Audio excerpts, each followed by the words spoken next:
Marcos Black. Klarado. Di ba? Ang kalaban natin si Marcos. Ang gumigiba sa kanya si Marcos. Ang ekonomiya kaya ganito si Marcos. Ang peso kaya nag-59 na ho kahapon ha. Naghihintay ako ng 60 eh. Si Marcos. Ang reaksyon niya sa Iran versus US, Israel, napakahina. Si Inday, meron siyang 1, 2, 3, 4, 5. Ito nga ho'y nakakabilib dito kay Prof. Malutikia mga update. Hindi ho siya plastic kasi diretsahan niya yung sinabi sa ating mga kababayan na kahit ano hon sabihin na pagsuporta niya kay Bibi Sara, hindi ho siya isang DDS kasi nga pilit ho siya sinasabihan DDS kahit na hindi ho siya DDS. Pero bakit ho siya minamahal ng ating mga kababayan o ng mga DDS? Isa lang ho yan mga update kasi ho, tinitignan niya ho, pinagtutumbas niya ang tama at mali. Nakikita niya ho, yung kabalbalan ng gobyerno, yung panggigipit ng, alam niyo na, yung kabalbalan ng gobyerno ni Marcos Jr. sa mga Duterte. Pero tignan niyo ho mga ka-update ha. Ito pong si Pro Malutikia mga update, hindi ho siya DDS kasi ng 2016, binoto ho niyan, sinuportahan ho niyan si Binay.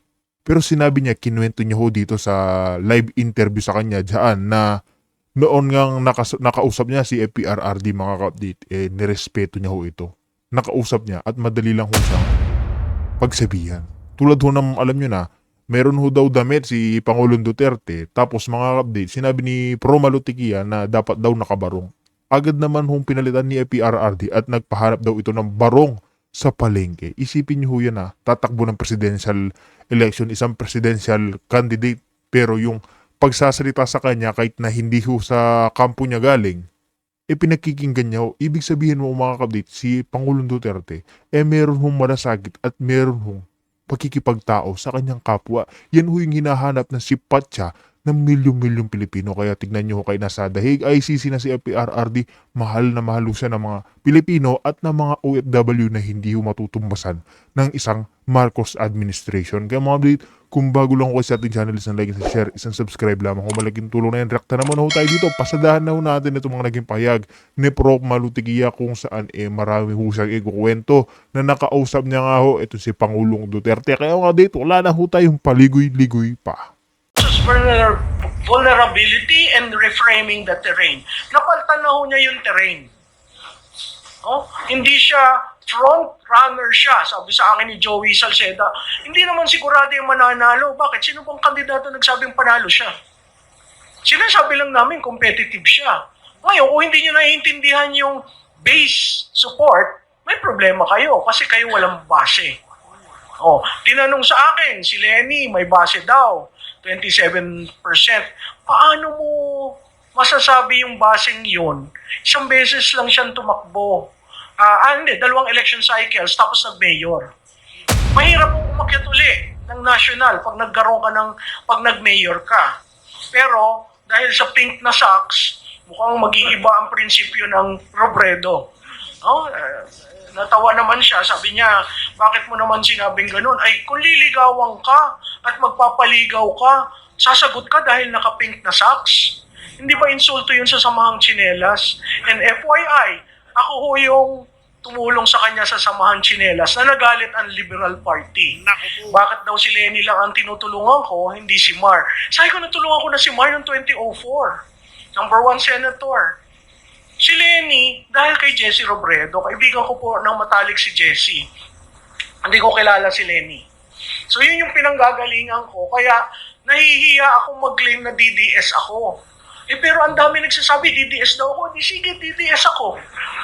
Di ba?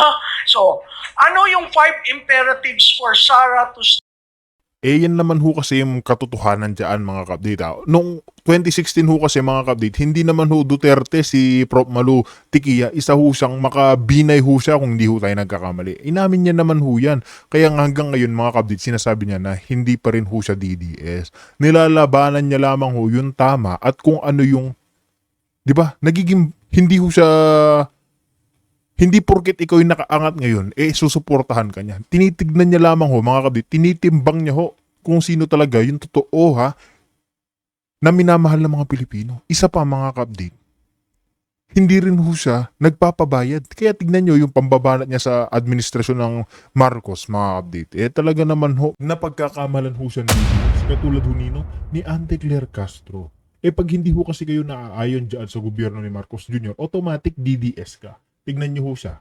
Sinasabihan ho siyang DDS. Hindi nga ho siya DDS, mga kapatid. Pinaglalaban niya lamang ho yung milyon-milyong Pilipino nagugutom, nahihirapan sa gobyerno magnanakaw. Yun ho yung katotohanan dyan. Kahit na ano hong ikot-ikutin natin, kung si BP Sara ho talaga yung bumabango yung pangalan sa ginagawang kabalbalan ng administrasyon, wala ho tayong magagawa, wala rin ho magagawa si Pro Malutikia. Tinitignan niya at tinitimbang na itong karapat dapat talagang sa 2020 presidential election, nag-iisang Duterte na naman ho talaga. Duterte lang ho ang kailangan ng mga Pilipino para sa pagbabago ng Pilipinas. Stay competitive. We have to protect our base. And that base is 35% of the total registered voters. Okay? The total registered voters base in 2025 is 68 million. The forecast is it will reach 73 million. 60% of that are Gen Z. So napaka-critical ho ang youth group sa ating samahan, no? Number 2, we need to build economic credibility early. Bakit to? Hindi ho napakadali ng trabaho ni Vice Presidente, lalo na kung ganito ang ating ekonomiya. So ang unang magiging issue, ekonomiya. Okay? Number 3, we need to reassure the swing belt. Ito po yung dating ang tawag ay Lingayen-Lucena Corridor. Ang sinasabi, pag ikaw ay nanalo sa Lingayen-Lucena Corridor, ang chances mo napakataas para manalo sa national. Ang Lingayen-Lucena Corridor is composed of Region 3 and Region 4A. Okay? So, we need to have a credible performance, not necessarily win NCR. Pero hindi tayo talo sa NCR. Bakit to? Napakamahal ho sa NCR. Kasi media market yan. So labanan ng gastusan sa ads. No? Number 4, we need to prepare for consolidation scenarios. Pag nagsama-sama sila, or maraming kandidato pero lahat ng kandidato ang what do you call this, Trojan candidate ng administrasyon. Kasi ang aim lang nun, tunawin yung 35%. And then, number 5, ito yung parati kong sinasabi sa mga kandidato ko, run as if you're losing. Let us not settle with the idea na, si Inday is 16. No, we run as if we are losing.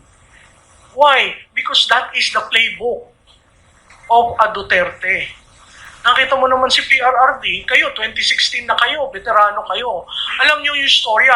Alam mo niyo, bago si PRRD dinala, nagkita kami at sinasabi ko sa kanya, can you, write how you won?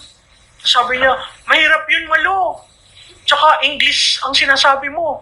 Sabi ko, sir, hindi Tagalog mo, Bisaya mo, para, di ba, merong mapag-aralan yung tao o kandidatong walang pondo. Paano mo ginawa? Tapos sabi niya, pag-iisipan daw niya. Sige.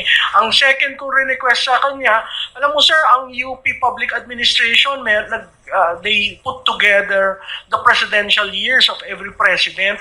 Parang ikaw wala.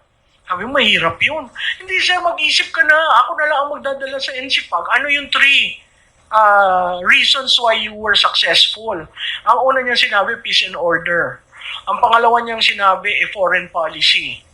At ang pangatlo niyang sinabi, pagmamahal sa bansa. Sabi ko, sir, mahirap naman gawin yung kwan. Alam mo naman, academic ako. Hindi gumawa ka kung ano mang formula yung ginagawa mo para maisulat yung pagmamahal sa bansa. Sabi ko, mahirap naman ito. At that time, si Ma'am Hanilet was there. Sabi niya, Malu, Ma'am, ang hirap kumbinsihin. So, doon kami.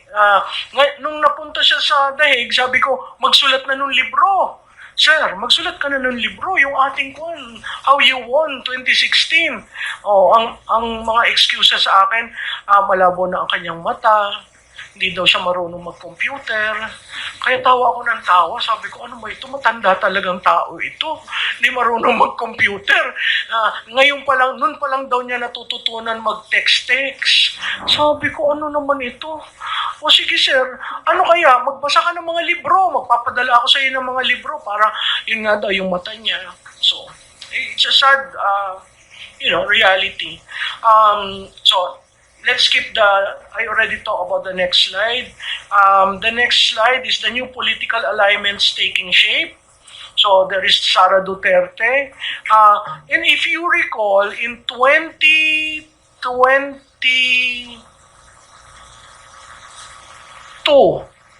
Robin Padilla, naalala nyo, kulang sila ng 12, tapos siya mismo nag-decide. Hindi. Si Robin Padilla nasa unit team.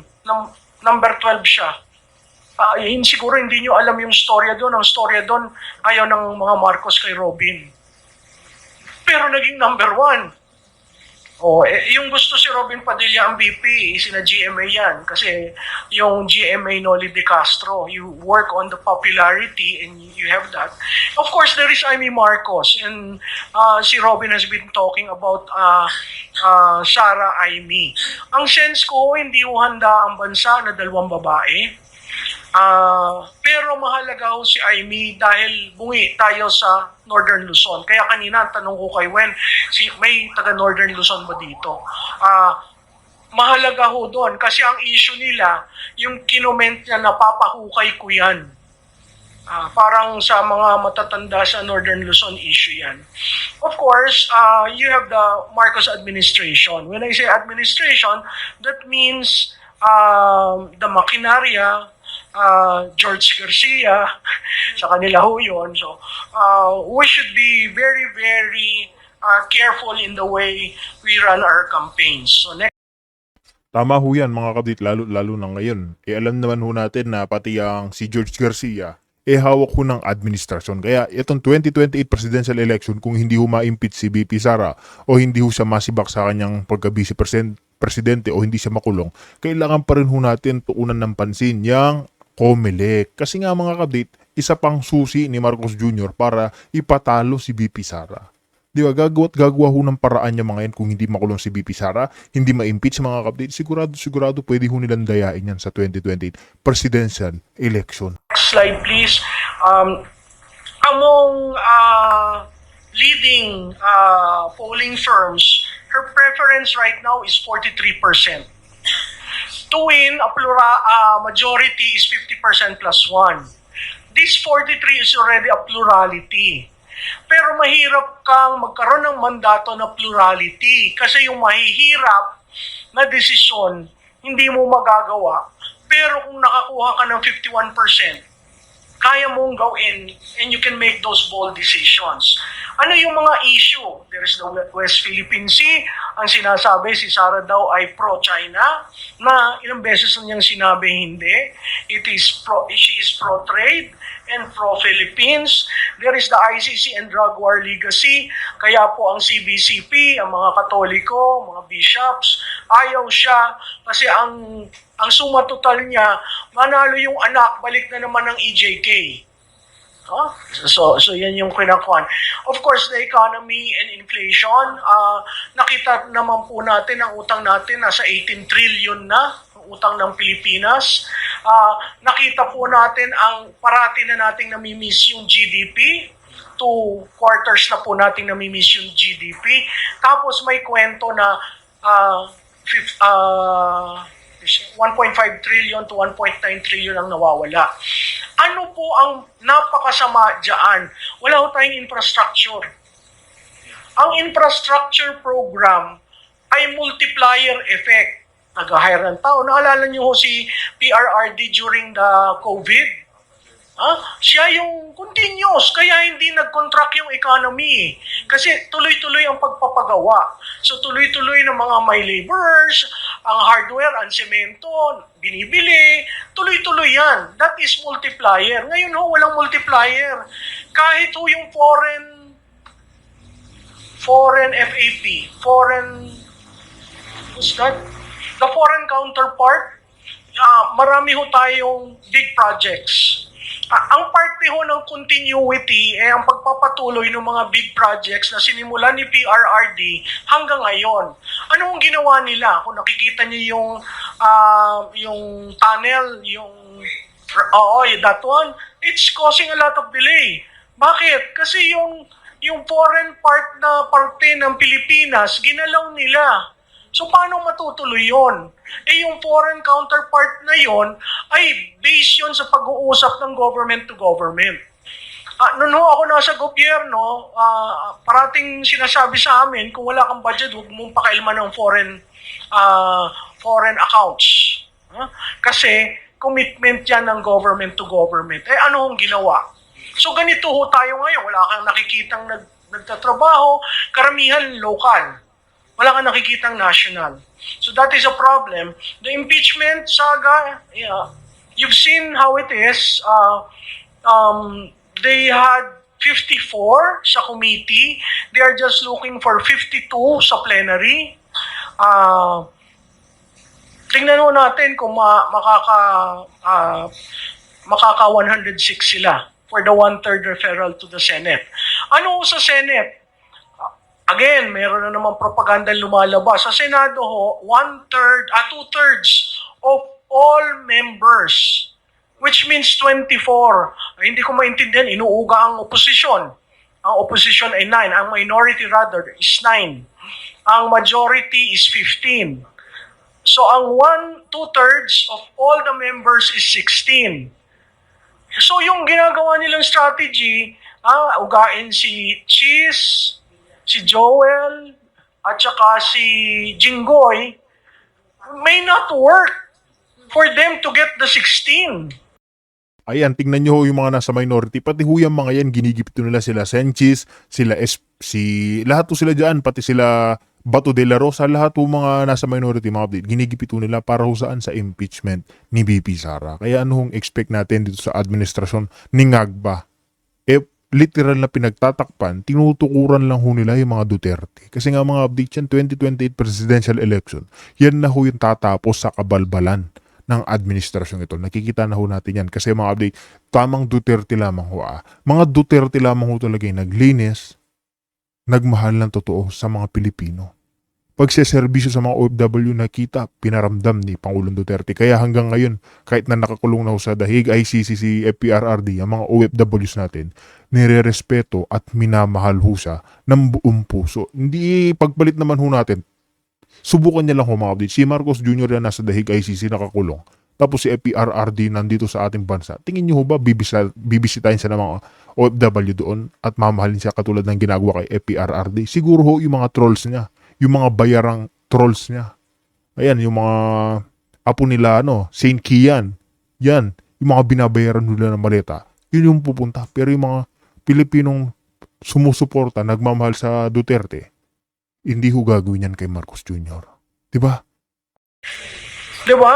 At tingnan ho nyo doon sa 15 na majority.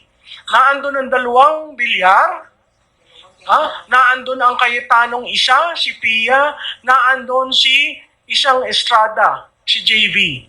4 yan. Sino ang re-electionist sa kanila? Si Mark Villar. Okay? Si JV ba re-election? I think he is. So kung titingnan nyo, saan manggagaling yung babaliktad? Isa lang ang mag-cross. Okay? Ngayon, ang medyo problematiko dun sa ating kandidato, pinag-uusapan na mag-resign kung sakaling mai-impeach, hindi niya gusto mag-resign. So she will go through the bloodbath and, kung sabihin na guilty ako, impeach ako, hindi wala ng kandidato. Pero, bago dumating doon, marami pang mangyayari. Okay? Next slide, please. Of course, yung dynastic politics, alam po ng Mindanao is essentially a traditional base. So, assessment, factor, electoral standing, she is at 43, very strong in Mindanao. Best place to win in a fragmented field. Legal exposure, may 4 na impeachment, ngayon 2 na ho, no? Natatawa naman ako dun sa 2, biglang sumurrender, no? Tapos si ICC, yung sa tatay niya. So, short-term risk nandun, pero it can also lead to a potential resource constraint. Inday, anti-Marcos block. Klarado. Di ba? Ang kalaban natin si Marcos. Ang gumigiba sa kanya si Marcos. Ang ekonomiya kaya ganito si Marcos. Ang peso kaya nag-59 ako kahapon ha. Naghihintay ako ng 60 eh. Si Marcos. Ang reaksyon niya sa Iran versus US, Israel, napakahina. Si Naku po. Inday, meron siyang 1, 2, 3, 4, 5. Tapo ako dito, sa susunod na linggo, nasa Cebu naman po ako, dun sa another Duterte group. Siguro ito ho yung paraan ko para yung aking kaalaman ay makatulong sa kampanya ni Vice Presidente Sara Duterte, no? Yun yung kampanyang yon na paaga when she made the declaration last February 18. So ang ibibigay ko po sa inyo ay national situationer. Anong nangyayari? What is the arena right now? Where are we going? And the things that we need to do. So unang-una po dyan, yung declaration ni VP Sara Duterte na bago ho ang arena nung siya'y nag-declare. Nung una, siya ay defendant ng impeachment dahil sa declaration niya naging frontrunner. And I think that is a very brilliant move because anytime na titirahin siya, pwede mong sabihin na mumulitika ka dahil nag-declare ako ng maaga.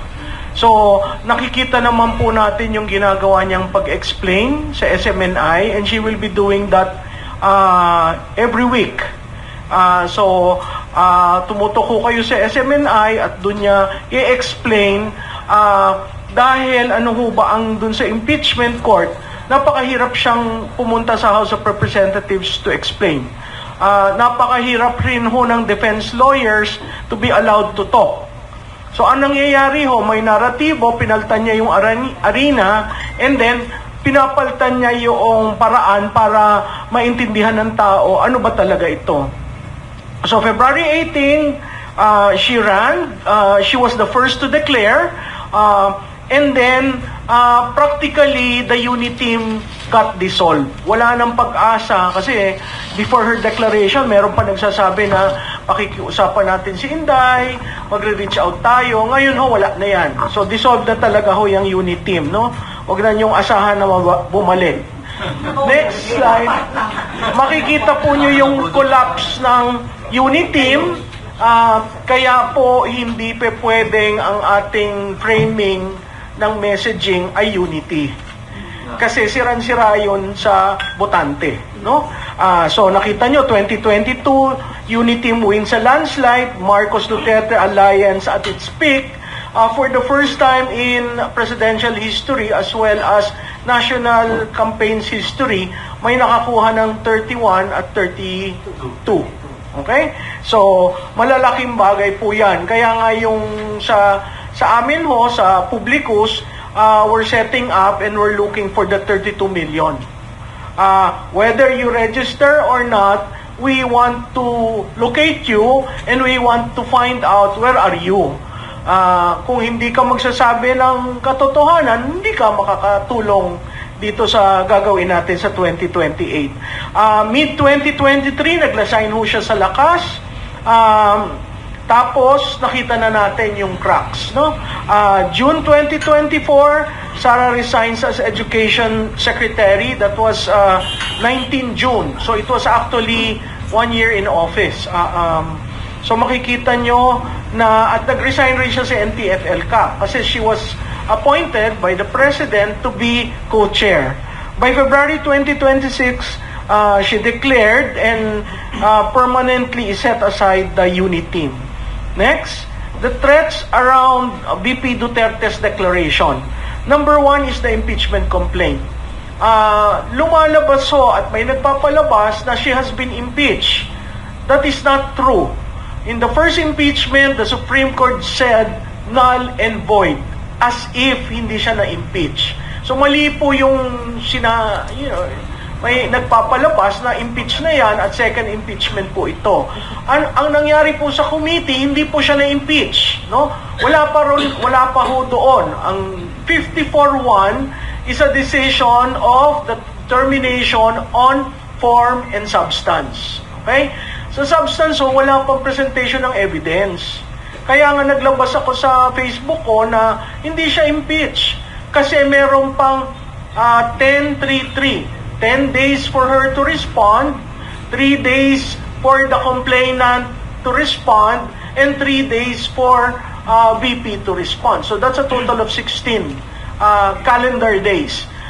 The Supreme Court made reference of calendar days and session days. Kung titingnan niyo po ang kalendaryo ng Kongreso, magre-recess po sila ng March 21 for the holiday break. Kailan magsisimula yung 10-3-3 around that period? So technically, either ang House magkaroon ng session while in recess, na napakahirap pong gawin yan, at saka lalo na yung klima natin na may global na gera, mahirap naman pong mag-focus kayo na mag-focus sa impeachment. Pero handa siya. So nandyan yung impeachment complaint at saka yung ICC. Nakita po natin ang presentation of charges ay ginawa na. Sinasabi nila durog na durog ang Duterte. Ako ho, sa analysis ko, hindi ho. Kasi ang Duterte ngayon, through PRRD, became a global icon. Yeah. Pinag-uusapan. Yes. Diba?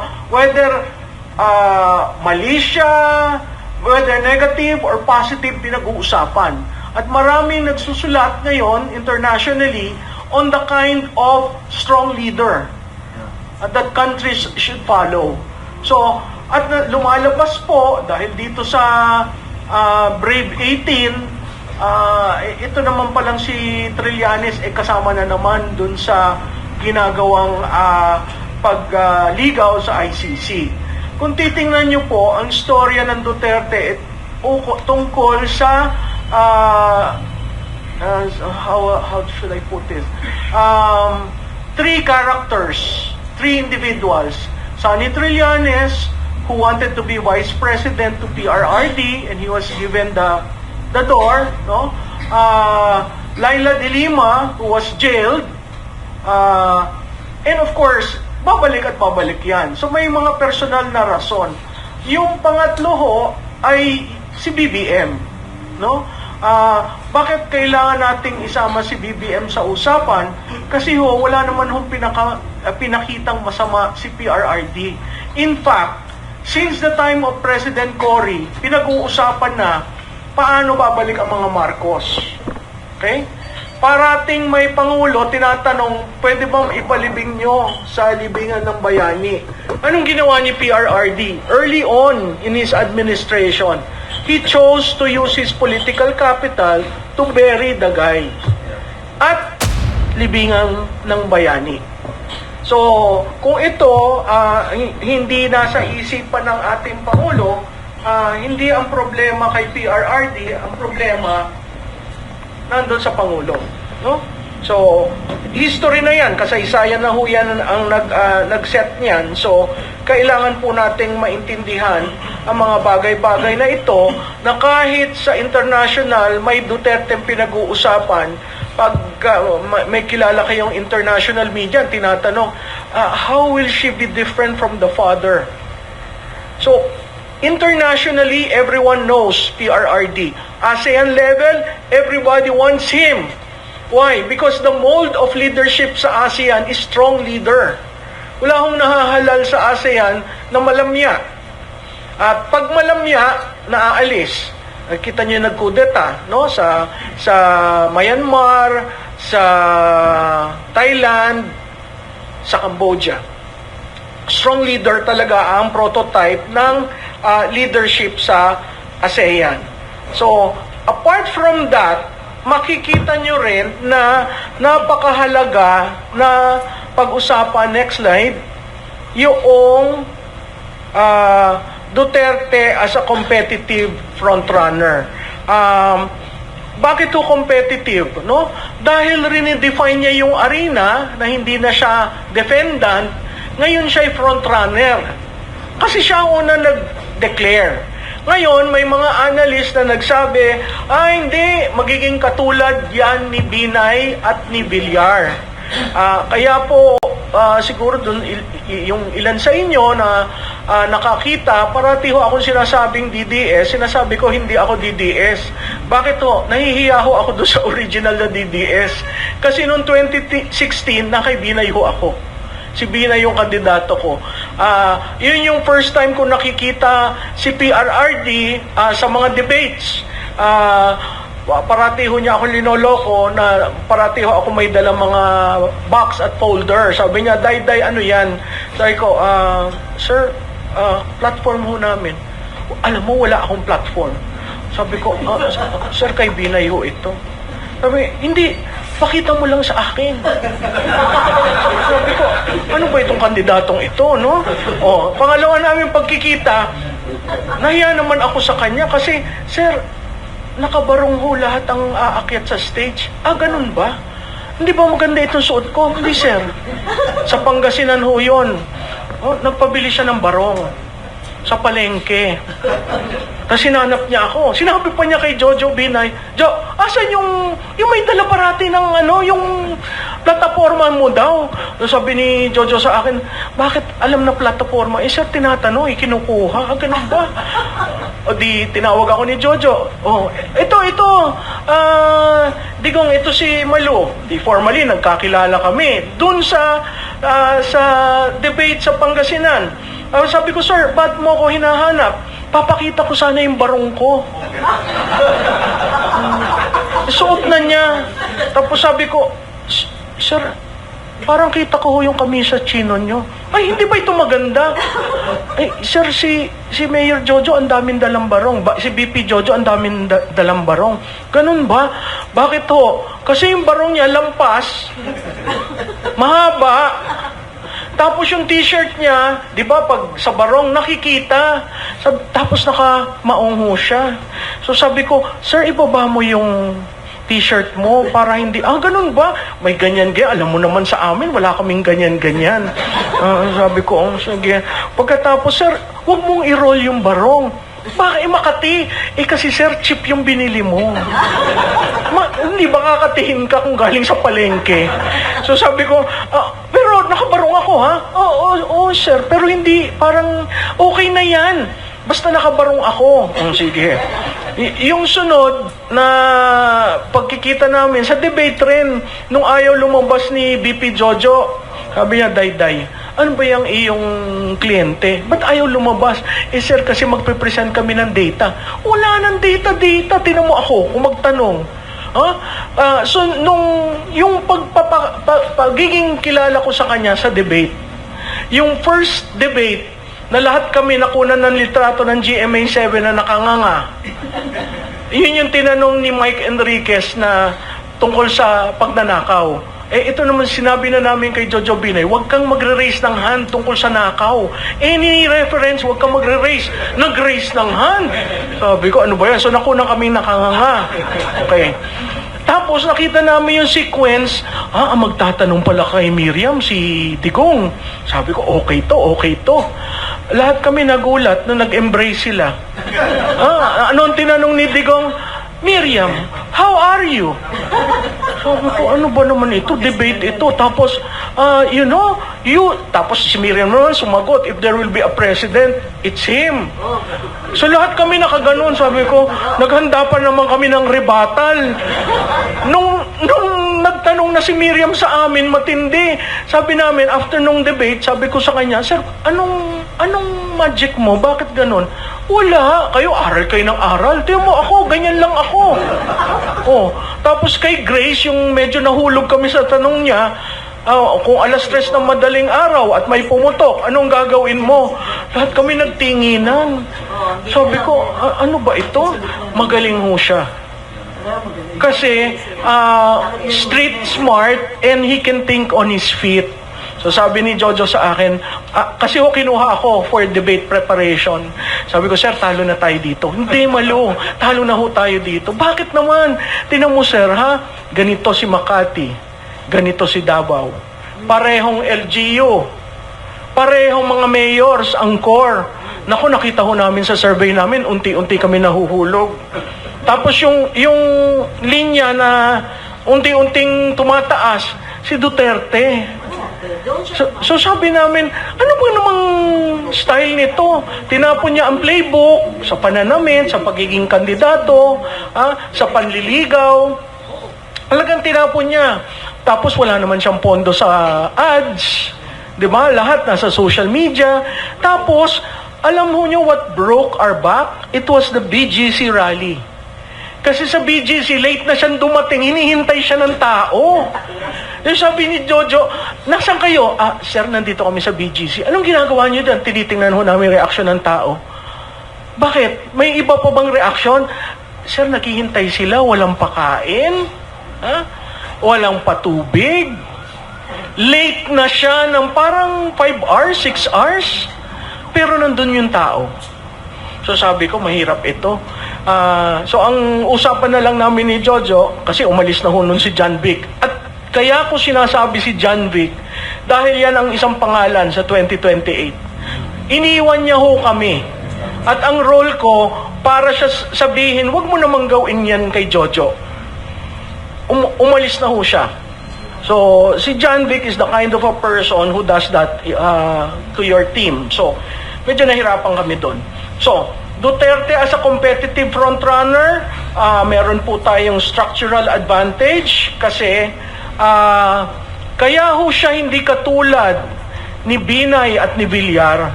Si Villar ho walang base. Una yon. Pangalawa, namatay si Cory. Hindi naman ho dahil kay Villar at ang tweet,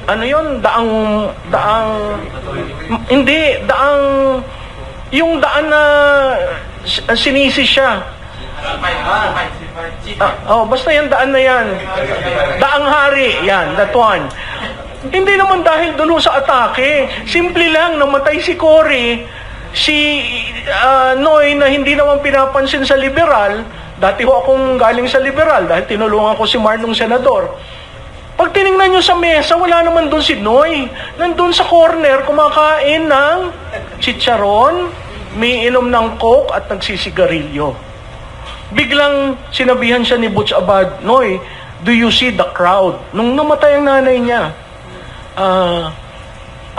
Bakit ko yun sinasabi? Kasi sa Filipino psyche, yung namatay ang leader, usually nagre-rebound yung anak.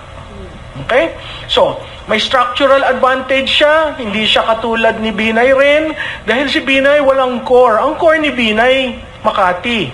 At in the process, we wanted the poor to also be part of his core. Hindi ho yun nangyari.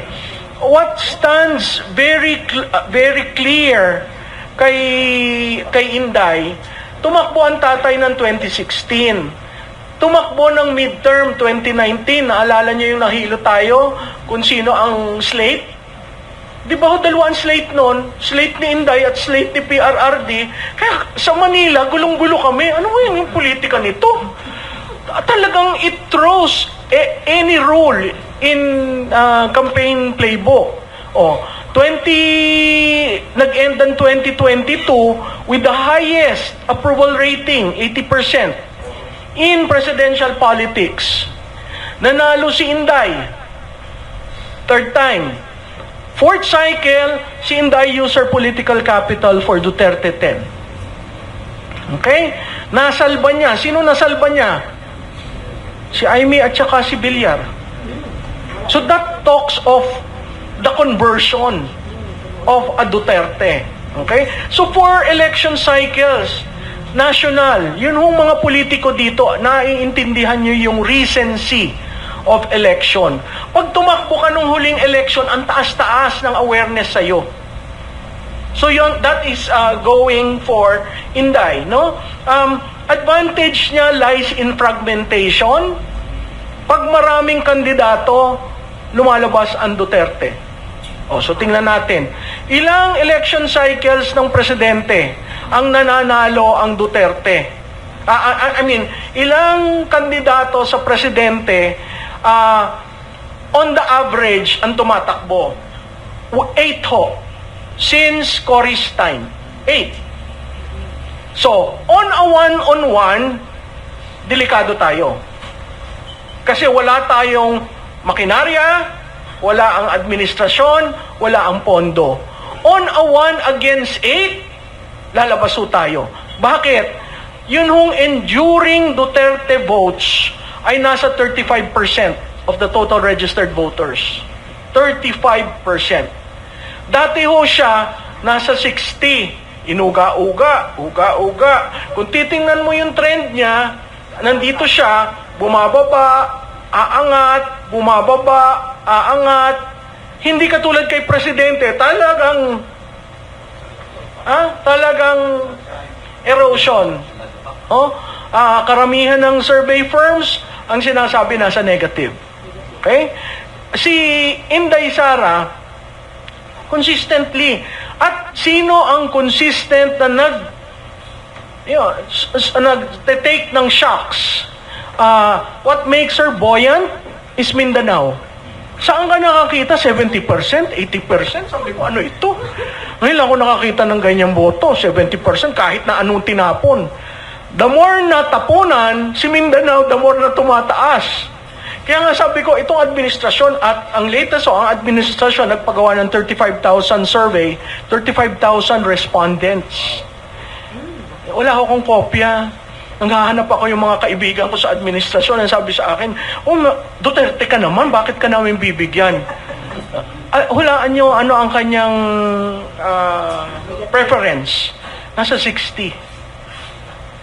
Kaya na-alarm sila, si administrasyon, nako, at kaya ko sinasabing brilliant move yung ginawa ni Inday kasi mapipilitan ngayon si administrasyon sino ang kandidato natin. Di ba? Naghahanap sila. Sige maghanap kayo, mag-away-away kayo. Ang malala, yung sa kabila, yung sinasabing kain suka at nagagalit ang mga kaibigan ko sa liberal, maluwag mo naman kaming tawaging kain suka. Ay bakit sa usapin ng korupsyon ayaw niyong tumindig? Simple lang. Kung mahal nyo si Marcos, sige, mahal nyo na. Pero sa 1.5 trillion to 1.9 trillion, wala kang sasabihin. Diba? Parang may mali doon.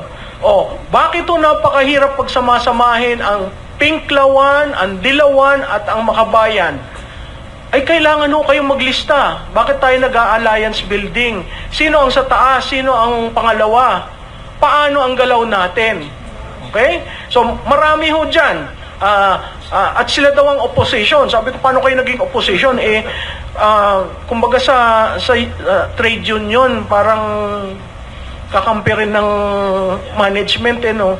Kaya sabi ko, dun sa mga ibang nandun sa Dilaw, sabi ko, ang hirap niyan, paano kayo tatayo ng stage? Sabi niya, hindi, ayusin namin. Magkakaroon kami ng kandidato. Pero hindi kayo opposition. Si Inday, anti-Marcos Black. Klarado. Di ba? Ang kalaban natin si Marcos. Ang gumigiba sa kanya si Marcos. Ang ekonomiya kaya ganito si Marcos. Ang peso kaya nag-59 na ako kahapon naghihintay ako ng 60 si Marcos. Ang reaksyon niya sa Iran versus US, Israel, napakahina.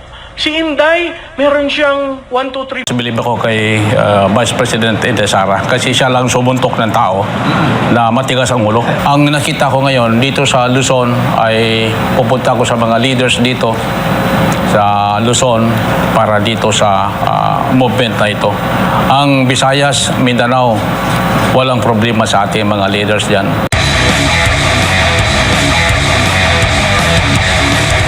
Para sa kaalaman ng ating mga kababayan, si Ginoong Mark po ay naging commissioner ng Games and Amusement Board mula noong 2017 hanggang 2021 at naging barangay chairman. 3 termino po ito dyan po sa R. Castillo, Agdao, Davao City at naging direktor ng Liga ng mga Barangay. At siya po ngayon ay numero 1 din po siyang Barangay Kagawad sa maraming taon. Diyan po sa Art Castillo, Davao City. At ngayon Siya rin ang nanguna nung pagpapatakbo sa tatay ng presidente, Yun, oo. dating Pangulong Rodrigo Duterte, since 2014. Yeah, correct. Kap. Oo. At ngayon, Kap, ay sinusuportahan naman po ninyo itong ang pagdideklara ni Vice President Sara Duterte na tatakbong Pangulo sa 2028. Bakit po ninyo pinaniniwalaan na si VP Sara Duterte ang susunod na Pangulo ng bansa? Well, ang nakita, hindi lang ako ang naniniwala sa pag-declare ni Vice President Inday Sara for President. Ang buong Mindanao at Visayas ay talagang masayang-masaya sa kaniyang pag-declare dahil siya lang talaga ang problema, siya lang talaga ang pag-asa ng bayan na para talaga tumakbo kasi nakita nila ngayon ang ating pamahalaan medyo may problema.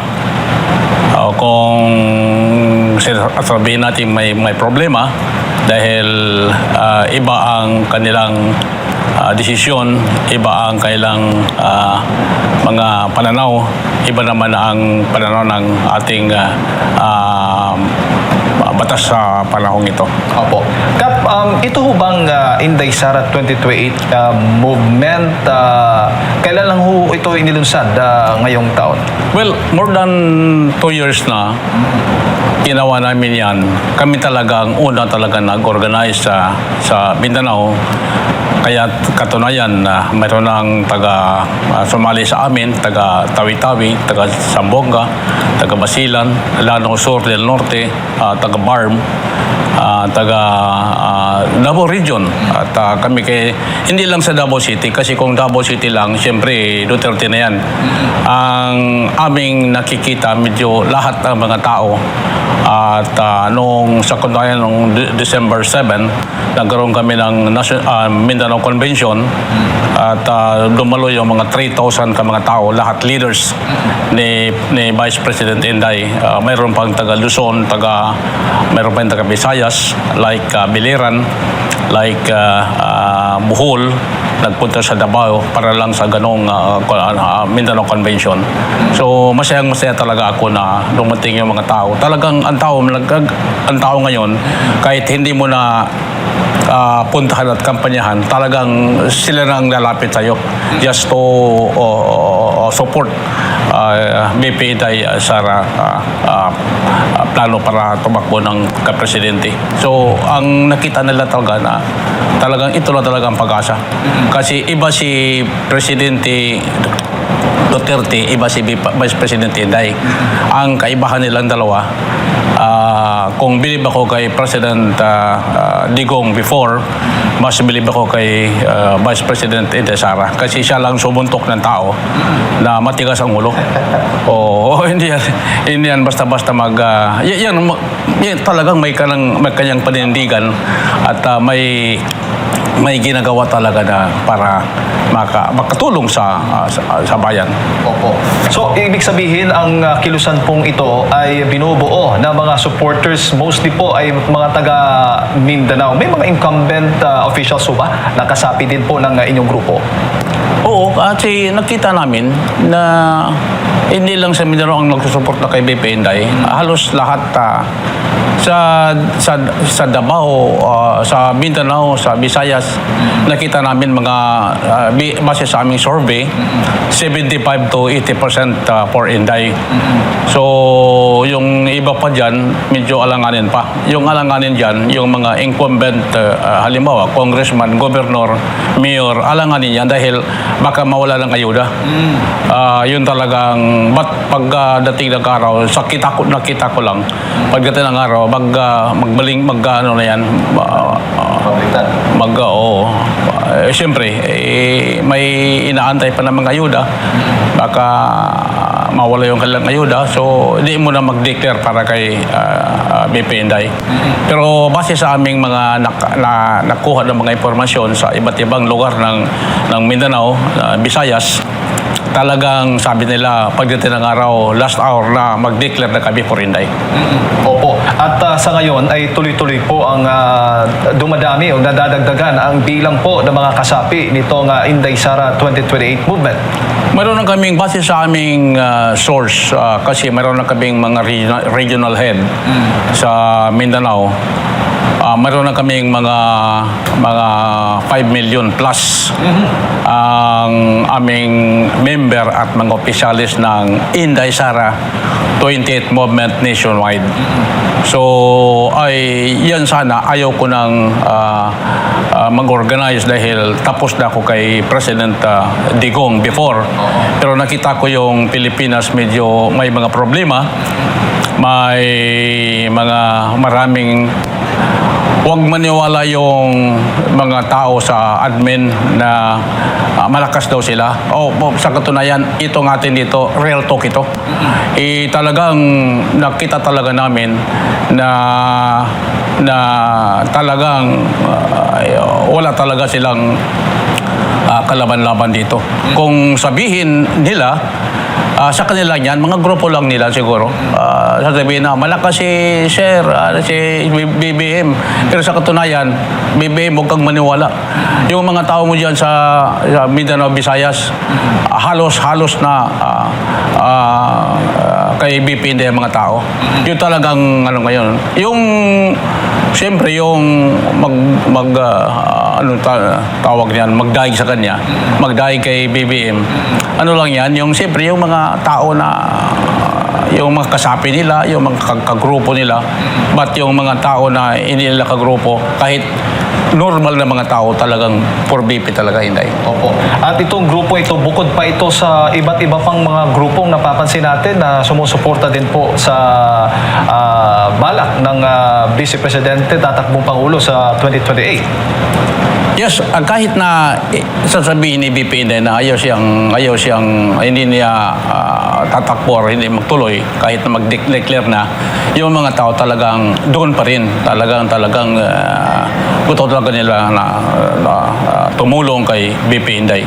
So kung makita ni BP Inday na medyo ang tao talagang pabor sa kanya, siguro wala nang magawa yung tao. Sabi, noong panahon ni President Duterte, sabi niya, ayaw niya tumakbo kasi daw, Davao daw, and then maging presidente, imposible naman. Pero sabi ko, Mayor, kung gusto ko ng mga tao, wala kang magawa. Kailangan talaga, gagawa ka talaga ng solusyon para matulungan ang mga tao. Opo. Kap, may ilang reklamo po impeachment complaints na inihain po laban kay Vice President Sara Duterte dyan po sa Kamara. Sa inyong pananaw, may sapat ho ba itong ebidensya laban po sa Vice Presidente, ang reklamo ito? Kahit walang ebidensya o may ebidensya, talagang ituloy talaga nila. Kasi sila lang pinagtulungan si BP Inday. Yung mga mga nagpursige talaga, impeach talaga. Yun ang may mga problema sa buhay. Wag kayong pero yung mga tao ngayon, ilan ba yung ilan congressman diyan? Hindi ko man sasabihin na lahat ng congressman ay talagang against kay BP Inday.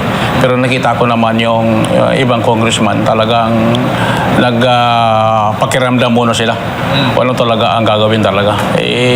Kung sasabihin natin yung mga congressman nag-propose para sa impeachment, yun talaga ang mga tao na talagang kumakalaban na kay BP Inday dati. Pero anong pulso ng mga taga Mindanao pagdating po dyan sa impeachment complaints, sa itong mga aligasyon, mga reklamong inihain laban po sa Vice Presidente? Walang maniwala doon sa impeachment na yan. Wala silang maniwala kasi kung tingnan mo, kunti lang ang problema ni BP Inday. Mas malaki ang doble-doble pa ang problema ni BBM. Pero hindi ni BBM pinapansin yung mga tao. Sa katunayan, may mga 18 Marines na nagreklamo. Sila parang naghatid ng pera o ganun. Pero baliwala yan. Yung mga nagproblema diyan sa kanyang mga kalyado, baliwala rin. Yung problema, kasi ang target nila talaga, ipin down talaga si BP Inday para pagdating sa 2028, hindi talaga makatakbo. Ang mga tao dati, sabi nila, kailangan sirain namin si BP Inday. Noong hindi pa si Inday nag-declare na tatakbo ng presidente para madismaya at mawalan ng gana para hindi na mag-declare na tumakbo. Pero ngayon, nung pagtakbo na ni BP Inday, nag-declare na natatakbo ng presidente, sabi ng mga grupo, good luck daw. So, ibig sabihin, ang sa kanila, pabuhay daw sa amin ba, kung ano lang nga siya, lupa di spirito, tapos pabuhay dugo na lang. So, yan ang nakita ko talaga sa buong Mindanao, Visayas. Bago ko ipasok kay partner Admar, Kap, nakatulong itong maagang pagdideklara nga ni Vice President Sara Duterte para sa 2028 dahil nagkakaroon na kayo ngayon ng direksyon. Di tulad dati, hindi nyo alam, tatakbo hindi. Pero ngayon, mas malinaw, mas maganda at mas advantage sa inyo dahil mas maaga din kayong makakapag-prepare. At sa kabila nga ng mga aligasyon, Kap, nananatili, nakikita po ninyo, nananatili yung suporta ng mga taga Mindanao, ng mga taga Visayas, o maging ng mga taga Luzon kay Vice President Sara Duterte. Yan ang nakita ko. Kasi nag-declare si BP Inday ng maaga para tumakbo ng bilang presidente. Medyo natahimik yung mga tao. Dati, sabi ng mga kagrupo ko na pupuntahan namin, may meeting namin, talaga bang totoo ba talaga tatakbo si BP Inday? So, hindi pa maliwanag yung ganon. Nung tumakbo na, nag-declare na tatakbo talaga, sabi ng mga tao, ay yun ang gusto namin. So, yun ang gusto namin, talagang all-out support na kami kay BP Inday. So, hindi ako kandidato. Ang akin lang, tutulong tayo kay BP Inday. Kasi mahirap na ang Pilipinas. Medyo ang Pilipinas ngayon, medyo tagilid na sa Bisaya pa. So, anong gagawin natin? Kung anong ginagawa ni President Digong dati, siyempre, gagawin pa rin ni BP Inday at sobra pa dyan ang gagawin. So, yun ang binabantiyan ng mga tao sa Mindanao. Hindi lang sa Davao. Hindi ako believe kay BP Inday dahil taga Davao, hindi taga Mindanao, ating kaibigan pa, kundi believe ako dahil sa kanyang pamumuno sa naging mayor pa ng Davao, naging vice mayor ng Davao, naging mayor. So, tested na, naging vice-presidente. So, next step, presidente na talaga. Kap, magandang umaga, may buntag. Balikan lang natin yung kasi maraming mga may ingay sa social media, kini-question yung kakayanan ng vice presidente, pati nga yung kahit na mataas yung grado niya, kini-question, wala naman siyang nagagawa. Kayo po bilang kapitan sa loob po na tapos niyo po yung tatlong termino bilang chairman, barangay chairman sa isa sa mga barangay dyan po sa lungsod ng Davao. Parang niyo po bang may kwento, ano bang performance nung siya ay naging alkalde po dyan sa lungsod? Si BP Inday, wala namang pinipiling tao. Kahit sino nagpunta sa City Hall, talagang in-entertain niya kahit sino. Sa performance naman, sa mga when it comes to project dyan sa Davao, ang Davao ngayon talagang tahimik na tahimik . At makita mo talaga ang isang leader na may tinatawag na political will, talagang sinusunod ng mga tao. At pag sinabi ni BP Inday, itong gawin natin, ito ang gagawin natin, sumusunod yung mga tao. So, sa naging alkalde si BP Inday sa Davao City, walang masabi yung mga tao. Siyempre, kung yung hindi talaga yung taga Manila magpunta ng Davao, kung anong sasabihin, kahit anong sasabihin talaga, hindi talaga maniwala yung mga tao. Kasi yung taga Manila magpunta ng Davao, halimbawa, sasabihin na ang Davao ay matraffic, ang Davao ay hindi tahimik masyado ang Davao, medyo nagkagulo. Huwag kayong maniwala diyan. O dito sa Manila ang gulo dito. Dito sa Manila ang problema ng mga tao. Yung mga traffic, mass traffic dito sa Metro Manila. Walang hindi ma-traffic ang Davao City. Normal lang talaga yan kung may mga issue. Alam mo naman, kung wala kang issue ngayon, talagang gagawa nga ng issue para may mga masasabi ang mga tao. Pero sa totoo lang talaga, 100%. Kaya si BP Inday, sinasabi ng mga tao na dapat tumakbo ng presidente pag manalo na. Baka ito na magbago na ang ating bansang Pilipinas. Huwag kayong maniwala sa mga tao na sasabihin si Marcos sa Mindanao at Visayas malakas. Wala yan. Hindi malakas yan. Huwag kayo, Mr. Marcos, huwag kang maniwala sa mga tao mo. Yan sa Mindanao, sa Visayas. Yung sasabihin talaga ng mga tao mo na malakas kasi tao mo yan eh.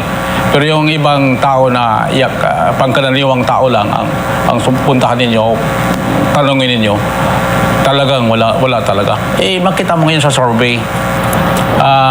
Sa Mindanao alone is nakita ko sa Mindanao, hindi lang sa Davao, Mindanao talaga. Baka 75 to 80% ang rating ni Inday.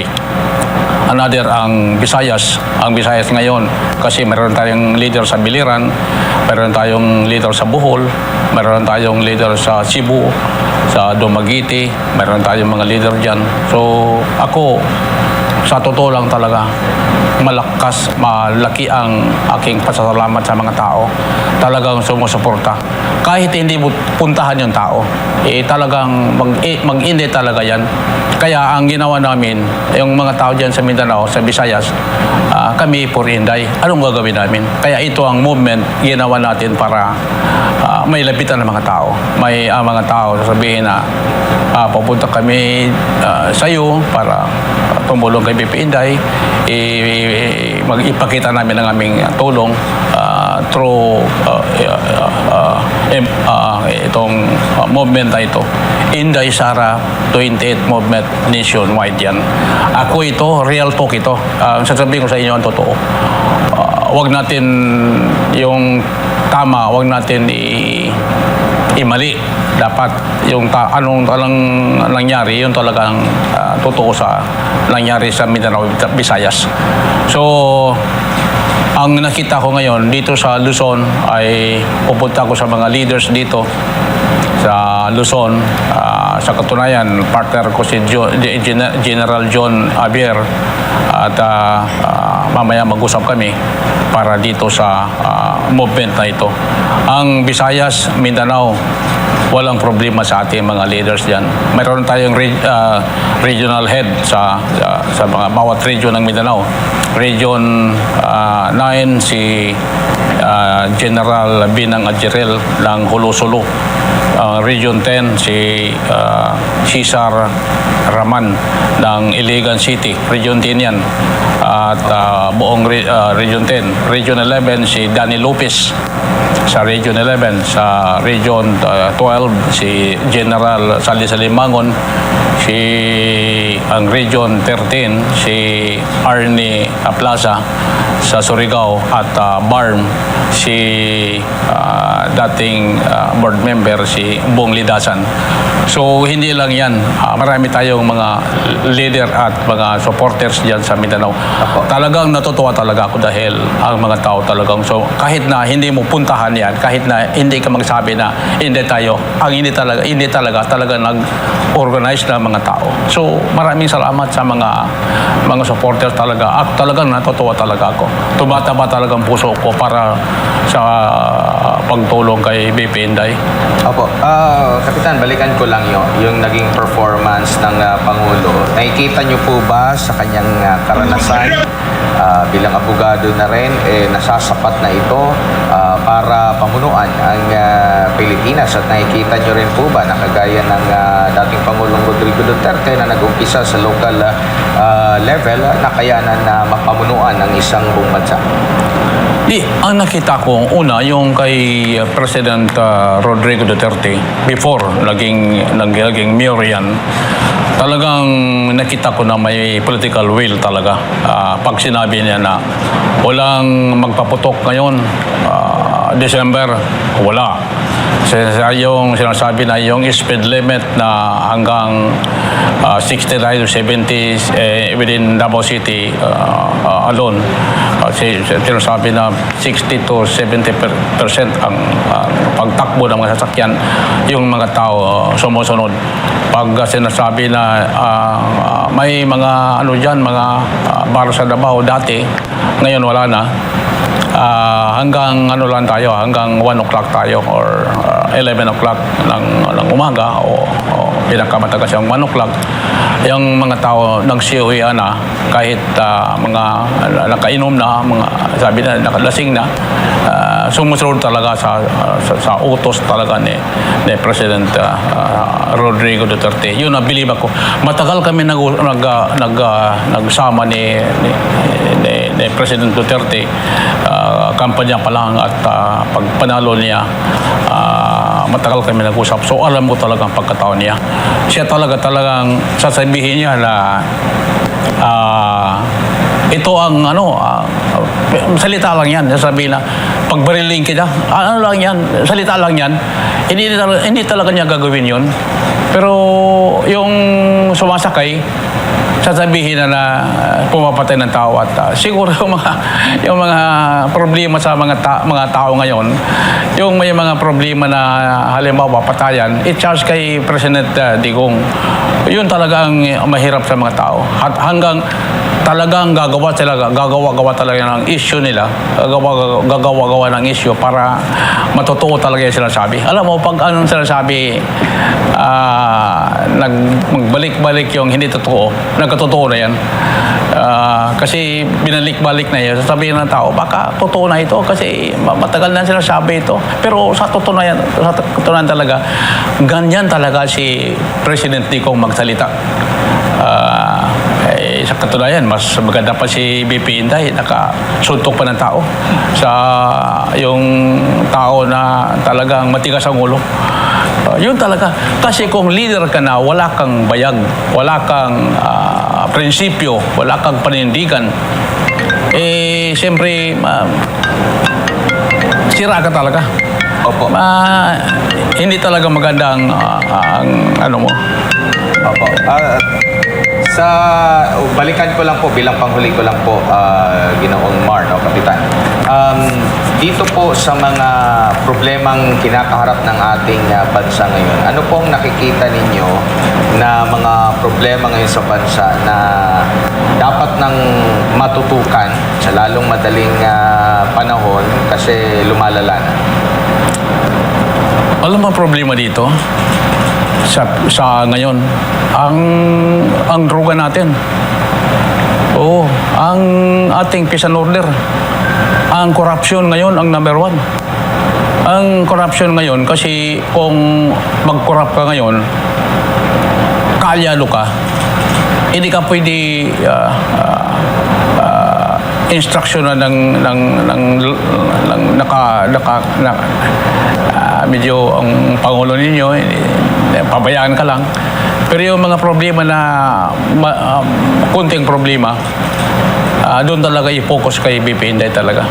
Tulad ngayon, may problema ang ibang bansa.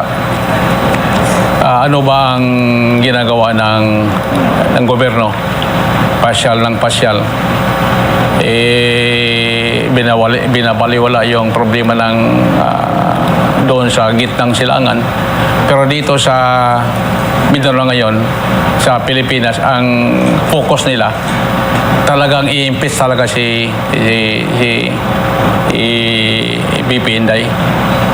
Tulad noon ni kasi taga Davao ako, nangyari kay Pastor Kibuloy.